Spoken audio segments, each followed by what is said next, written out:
est-ce que vous allez? J'espère que ça va bien. Euh, J'espère que vous allez m'entendre aussi parce que j'ai vraiment pas envie de crier aujourd'hui. Ou du coup, c'est le temps dont je veux parler vraiment genre de manière assez basique. Euh, je vais parler d'un sujet en fait qui est, on va dire, d'actualité depuis plusieurs années, hein.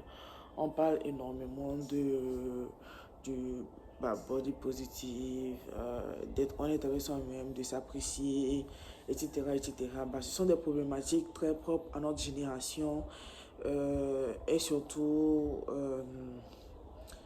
on accorde vraiment une importance à être le plus honnête et le plus sincère avec soi-même, à s'apprécier parce que c'est notre corps, patati patata. Mais comme dans toutes les problématiques qu'on a remarqué en fait ces dernières années, euh, les gens ont tendance à abuser à mon goût. Qu'est-ce que je veux dire par là? C'est qu'on a déjà vu par exemple avec le Black Lives Matter, où au bout d'un moment, bah, les gens abusaient, tout est problématique, il faut crier au racisme pour tout et pour rien. Je, Attention, je suis mon noir, je ne dis pas que ça n'existe pas, je ne dis pas que non. Je ne crache pas sur le combat, hein, mais jusque dans tous les combats, malheureusement, on a assisté à des radicalisations. Voilà, ça c'est le mot que je cherchais. On a assisté à des radicalisations, on a assisté à des exagérations malheureusement et je trouve ça assez dommage et comme le féminisme, comme le Black Lives Matter, comme la cancel culture, comme à peu près tout qui de base était des idéaux assez positifs et assez innovateurs, bons pour notre développement personnel, on a sombré dans des dérives en fait. Et c'est la même chose que pour le self-love, le body positive, etc. etc. Euh, il y a quelques années, on a eu l'émergence de ces pages-là qui nous montraient des photos pas retouchées ou des photos avec une mauvaise luminosité ou des photos tout simplement au naturel en fait des célébrités avec leur maquillage vu au vrai jour sans retouche ou soit le visage sans maquillage et tout ça là. Et on voyait que bah comme la plupart d'entre nous, tu vois, ces célébrités-là ont des problèmes de peau, ont de l'acné, ont peut-être des pores dilatés, etc., etc., de l'hyperpigmentation, tout ce que vous voulez. Et c'est pas faux que d'une certaine manière, ça nous permettait de nous dire, ah, bah en fait, même cette personne super belle, bah, on est tous d'accord que cette personne est super belle, bah, même cette personne-là a ces mêmes problèmes que nous dans la vie de tous les jours. Si on peut appeler ça des problèmes, moi j'appelle ça en fait des réalités humaines en fait. Au final, ce sont des réalités humaines. C'est vrai qu'on aimerait tous avoir une peau sans taches, sans hyperpigmentation, nickel, propre, bon, tout ce que vous voulez. Mais la peau, c'est un organe, vous voyez. Ça a des réactions, ça a un caractère. Bref, notre peau, c'est notre peau, tu vois. Genre, on veut qu'elle soit d'une certaine manière, mais au final, notre peau réagit par rapport à ce qu'on lui donne à l'intérieur, par rapport à ses réalités à elle, par rapport à ses caractéristiques. Donc, c'est un fait. Donc, oui, c'est vrai que je refuse pas. Ça nous permet d'avoir, comment dire, un boost pas de confidence, euh, de confiance, voilà, dans notre peau à nous, on va dire entre parenthèses comme un des mortels, puisqu'on a tendance à placer les stars sur un pied des stars comme si ce n'étaient pas des êtres humains comme nous. Mais oui, c'est vrai, je n'en disconviens pas. Ça nous donne un petit boost d'un petit quelque chose. Le problème, c'est que au bout d'un moment, certains sont devenus accros à voir les gens avec des défauts. Qu'est-ce que je dis par là? Je vais vous laisser certains commentaires. Je pense qu'il y avait un commentaire précisément que j'avais vu.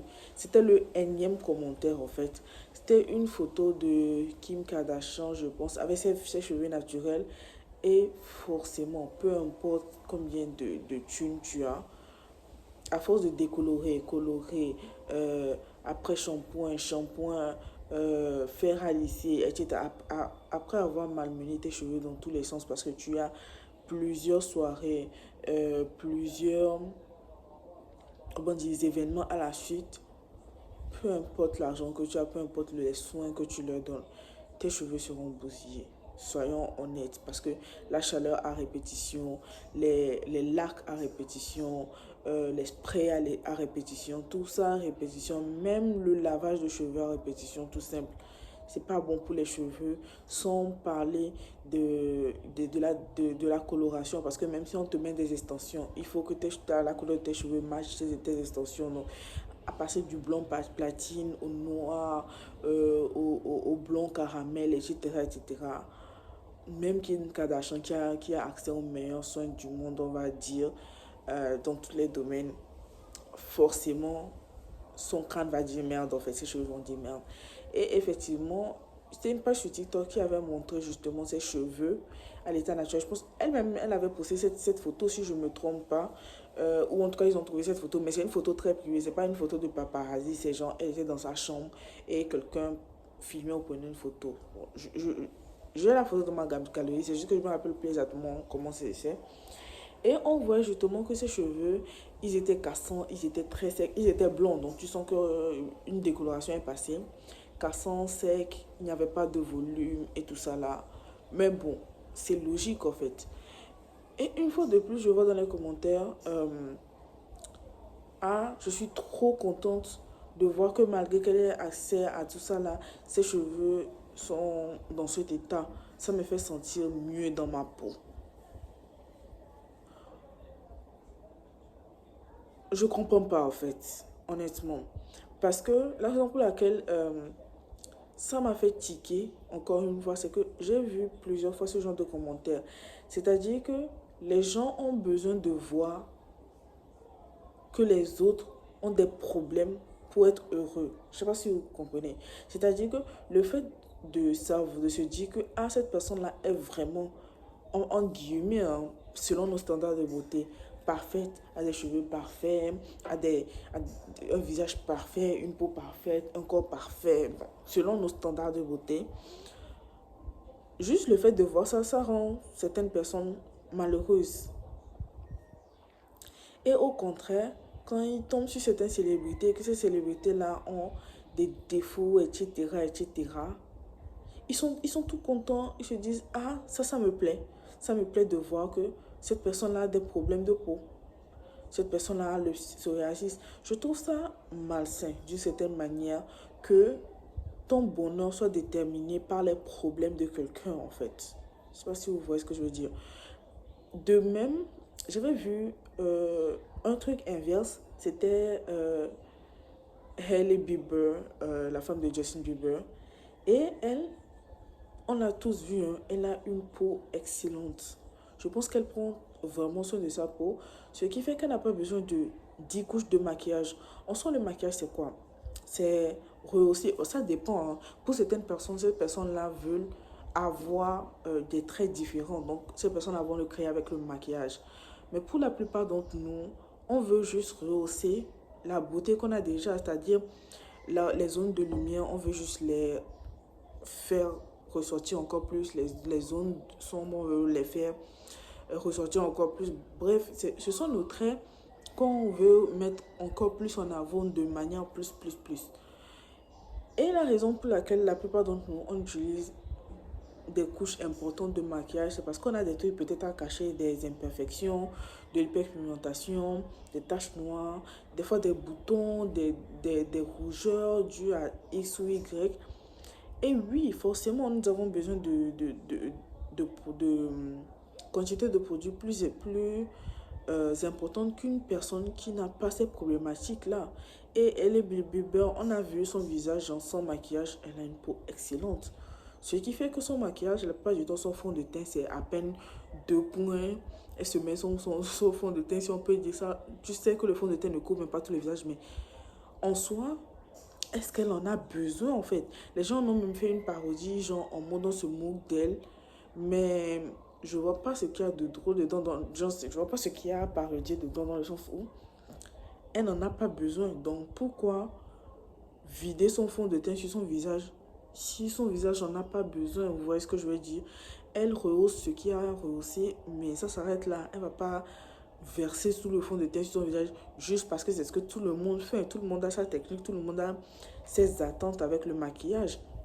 Et dans les commentaires, je vois quelqu'un qui dit How is that supposed to be relatable?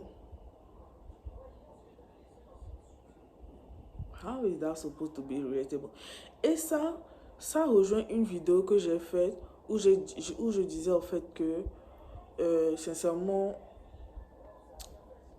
l'attente des gens m'empêche de vivre, dans le sens où everybody wants people to be relatable to them. Like, especially for celebrities, they have to live their lives so that you can relate to them.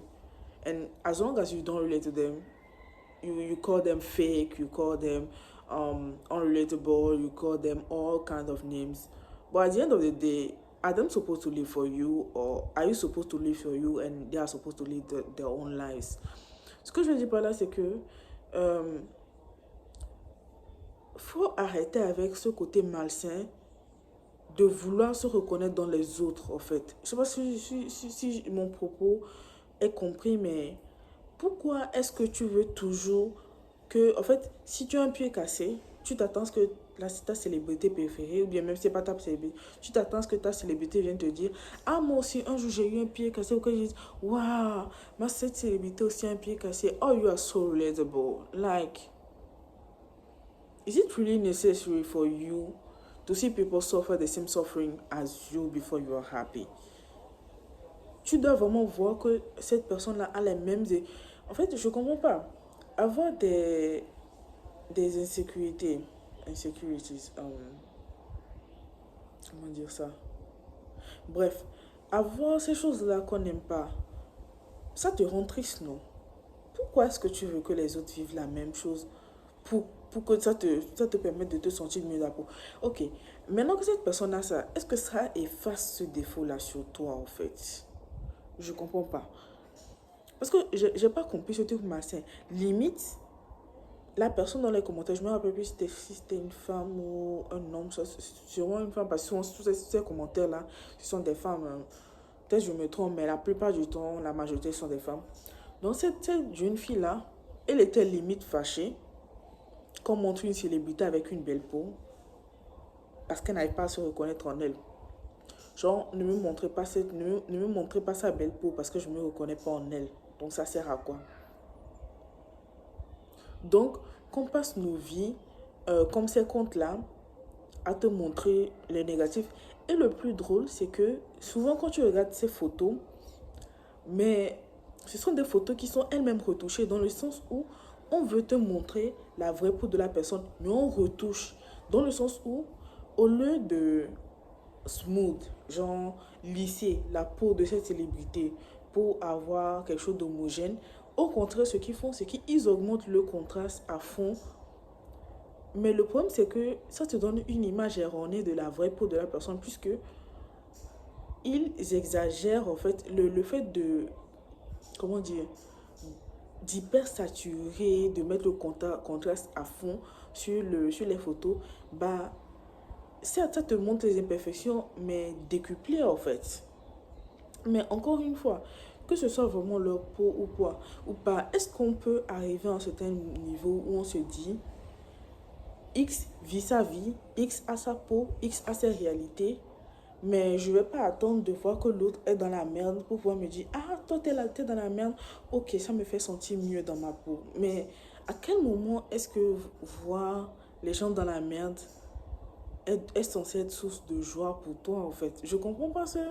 Franchement, je comprends pas comment on a évolué vers ce côté malsain-là, où pour se sentir mieux dans sa peau, on doit voir que les autres sont en train de galérer dans un domaine donné, en fait. Soit avec leur santé, soit avec leur peau, soit avec leur image personnelle.